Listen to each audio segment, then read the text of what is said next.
High, আবারও একটা নতুন মিনি ব্লগ নিয়ে চলে এলাম। তো আজ সকাল থেকেই আমার মনটা ভীষণ খারাপ ছিল, তো সেই কারণে আমি ছাদে গিয়ে একা একা বসেছিলাম, একটু হাওয়া হচ্ছিল।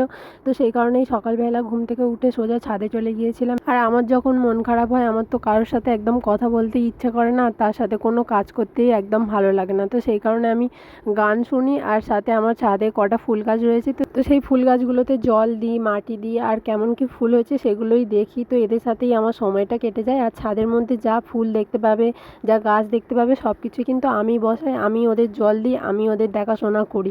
তো মা যেমন বাগান দেখে, আমি তেমন ছাদের মধ্যে সব ফুল গাছ লাগাই। এটা আমার শখ বলতে পারো, আমার খুব ভালো লাগে, সেই কারণেই এইসব করি।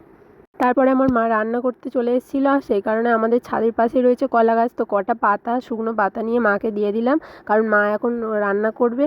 আর আমাদের এখন গ্যাস শেষ হয়ে গিয়েছে, কারণ তোমরা সকলেই জানো এখন গ্যাসের ভীষণ সংকট। তো সেই কারণেই মা উনানে রান্নাটা করছে।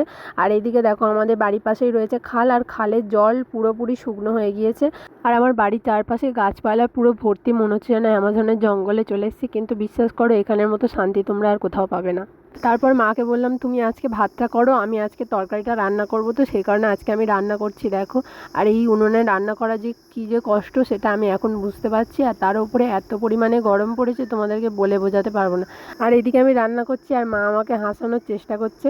তো এইদিকে আমার রান্না হয়েই এসছে। আমি আজকে রান্না করছিলাম ডিমের তরকারি, আর আমার মা ভাতটা করেছে। তো আজকে এই রান্না হবে, আর তার উপরে আমার অবস্থাটা খালি দেখো। আর আমি তো আজ রান্না করে বুঝতে পারছি যে আমার মার কতটা কষ্ট হয়, আর বাকি যারা উনুনে রান্না করে সত্যিই ভীষণ কষ্ট হয়, আজকে আমি বুঝতে পারলাম।